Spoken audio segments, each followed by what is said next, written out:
You've been riding Amtrak wrong this whole time. Overpaying, sitting in the worst seats, missing free upgrades that were sitting right there the entire trip. Here's what nobody tells you before your first Amtrak trip. You book, grab whatever seat shows up, pay full price, and settle for average food thinking. This is just how it works. It's not. I used to do the same thing, and I was getting it wrong for years. Today I'm giving you 12 insider secrets frequent riders use every trip to get better seats, cheaper tickets, and smarter upgrades. Stick with me, because secret number 10 alone can get you into a private lounge for almost nothing. Let's start with the thing Amtrak never explains at booking. Secret number 1, the hidden bucket pricing system. Most riders just see a price and book it. What they don't know is that Amtrak prices tickets in 3 invisible tiers called buckets: lowest, middle, and highest. The earlier you book, the better the bucket you land in.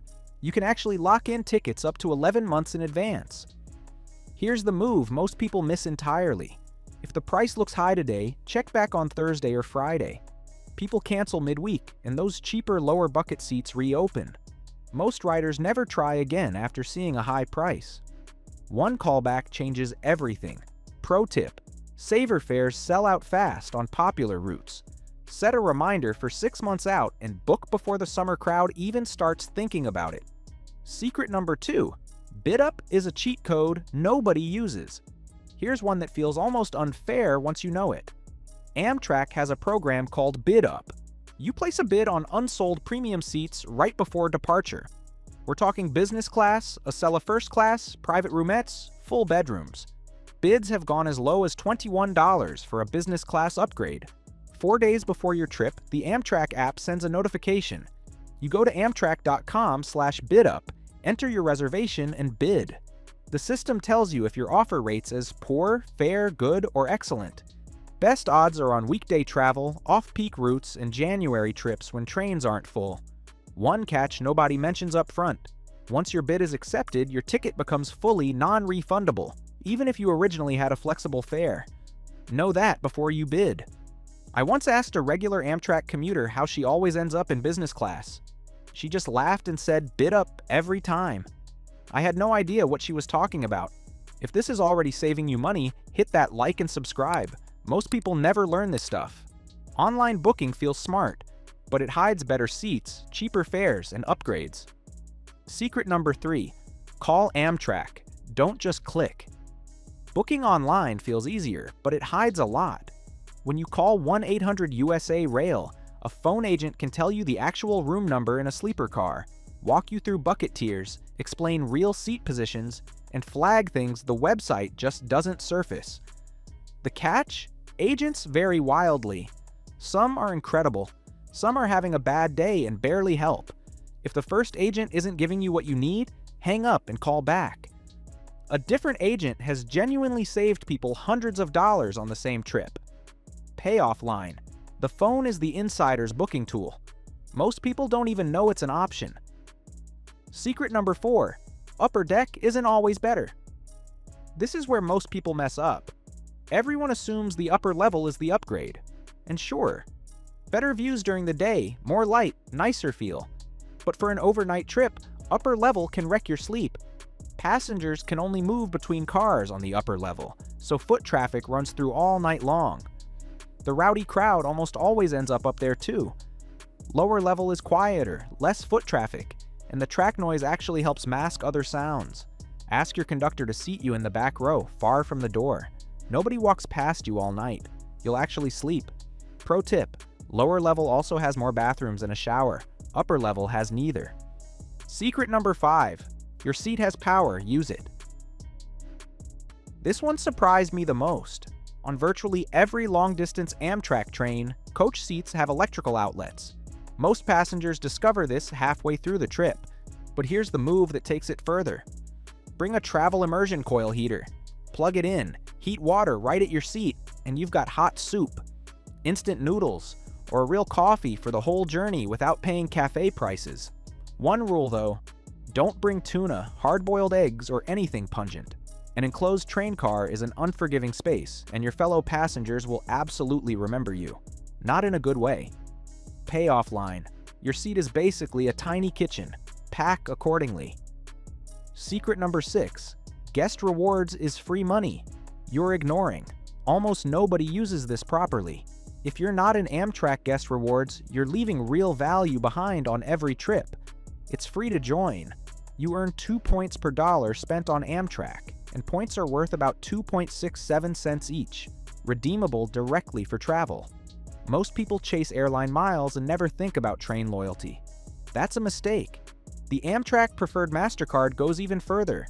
Opening it gives you a companion coupon, a lounge pass, and an upgrade coupon right out of the gate. If you ride Amtrak even twice a year, this card pays for itself before you hit your second trip. The side of the train you sit on matters more than you think. Here's exactly which side. Secret number 7. Sit on the right side. Literally. On scenic, long-distance routes, which side of the train you're on changes everything you see. On the California Zephyr heading westbound, the left side, south-facing, gives you the Colorado River Gorge, the most spectacular stretch of the whole trip. Out of Denver specifically, start on the right side for the Rocky Mountain ascent. On the Empire Builder from Seattle, left side catches Puget Sound. From Portland, right side for the Columbia River, then shift left the next day for Montana. On the Coast Starlight, right side heading south, left heading north for the Pacific Coastline. Pro tip: in a sleeper where your side is random, head to the Sightseer lounge car early. Panoramic windows, both sides, completely free. Get there before Denver on the Zephyr. It fills up fast. Stick with me because the final pro tip ties everything together and completely changes how you book these trips. Secret number 8. Never sit next to the cafe car. This sounds small until you're on an 18-hour trip. The cars immediately next to the cafe car are the noisiest on the entire train. Constant foot traffic, loud conversations bleeding through, and the occasional wave of reheated pizza smell drifting down the aisle. Experienced riders always position themselves 1 or 2 cars away.